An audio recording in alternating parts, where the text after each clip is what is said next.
So pati na po ang nasa Malacanang. Kaya kami ngayon ay pinag-iinitan at ang kasamaan po natin na 37 na political vloggers, sila po ang mga kasama sa pinatawag sa Kongreso at sila po ang pinadalhan ng sabina at sila din po yung nag-apila sa Supreme Court. Humingi po sila ng tiyaraw para hindi po sila humarap dahil kung sila po ay harap sa Kongreso, lahat po sila ay posibleng ikukulong at hindi na po makapagsalita at mawawalan po ng tagapagsalita ang Duterte na nagre-representa ng boses ng sambayan ng Pilipino. Kung lahat po tayo na nasa social media ngayon, sabi nyo, lahat tayo vlogger. Kung tayo lahat ay mabubusalan, sino pa ang magsasalita? Sino pa ang magpapahayag ng katotohanan? Alam niyo mga kababayan natin, kahapon, I think nakarang araw, nung inaresto si Tatay Digong, umaga pa lang nasa airport na kami dahil inabangan po namin. Hindi pa kumpirmasyon, wala pang kumpirmado kung siya po ay arestuhin, pero may nakuha na kaming impormasyon, kaya agad tumakbo po kami sa NAIA. At pagdating namin doon, nagulat kami kung bakit hindi pinalabas si Tatay Digong sa NAIA. Dinivert po siya, dinala po siya sa Villamor Airways. As kasama po kami doon, mula umaga hanggang kinaumagahan, hindi po kami umalis. Salamat! At alam niyo po mga kababayan po natin kung bakit kami nagagalit sa mainstream media dahil hindi nila pinapakita kung gaano karaming tao ang nasa labas ng Villamor Airways. Ang pinapakita lang po nila kung paano hinaharas ni Tore si Tatay Digong sa loob mismo ng Villamor Airways.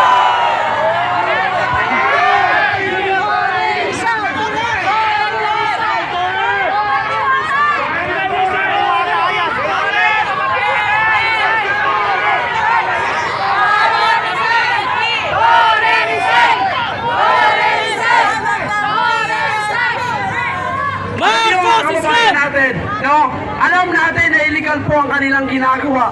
Una, pag-aresto kay Tatay Digong, sabi nila may warrant of arrest na. Pero wala po tayo nakikita nag-circulate na warrant of arrest mula sa ICC. Nilabas lamang nila ito kinabukasan. Nakakuha po kami ng kopya, ang tatak secret, putang inang yan.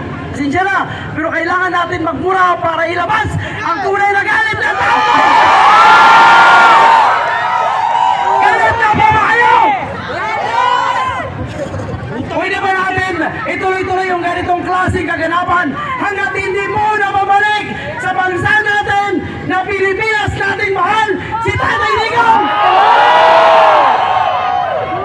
Alam nyo, ang sabi sa amin, kayo mga political vlogger na naka-front kay Duterte, dahan-dahan lang kayo dahil kayo ang next target po nila. Pero kung magtatahimik po tayo, kung hindi po ako magsasalita, kung hindi po kayong magsasalita, lalo tayong pabasusin at kagaguhin nitong Marcos administration! Marcos, go! Marcos, go!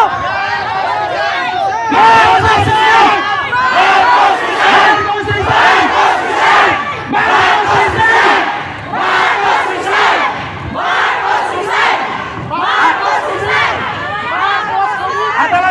Kababayan natin, no?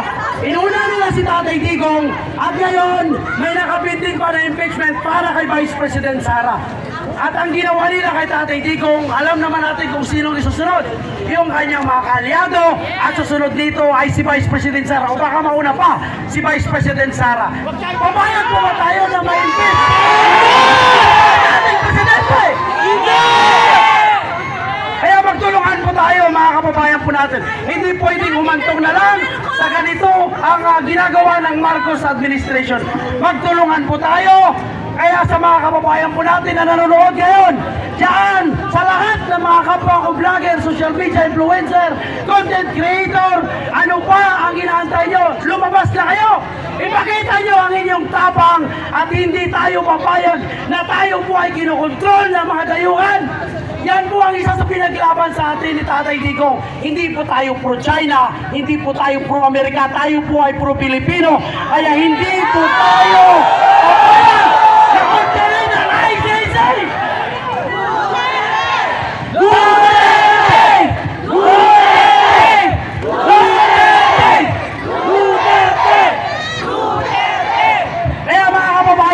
natin, kung kayo po ay gusto nyong ipaglaban ang ating karapatan, hindi natin papayagan na isusunod nila si Vice President Sara at hindi tayo papayag na hindi ibabalik si Tatay Digong dahil sila na lang ang mga leader ng ating bansa na may tunay na paninindigan, may bayan, hindi bakla!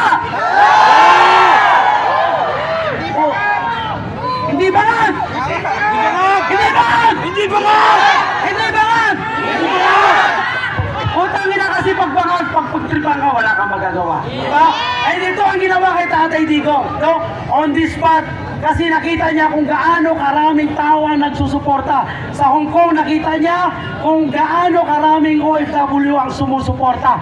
Nakita niya sa iba't ibang parte ng bansa na kapag dumating si Tatay Digong, grabe, ang suporta ng taong bayan.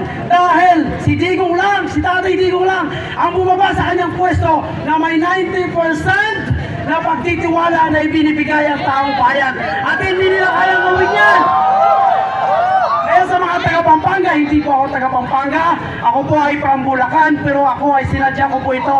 Kasama ko po yung vlogger ng Hakbang ng Maisog, Michacor. Ate Milby, nandyan, pakisubscribe na lang po. At ako si Kababayan Viral PH para kayo ay lagi updated sa atin. No? At syempre, kapag nandun po kayo sa ating channel, dapat tanggapin nyo na tayo po ay nagpumura. Dahil kung galit tayo, kagaya ni Tatay Digong, dapat magmura tayo!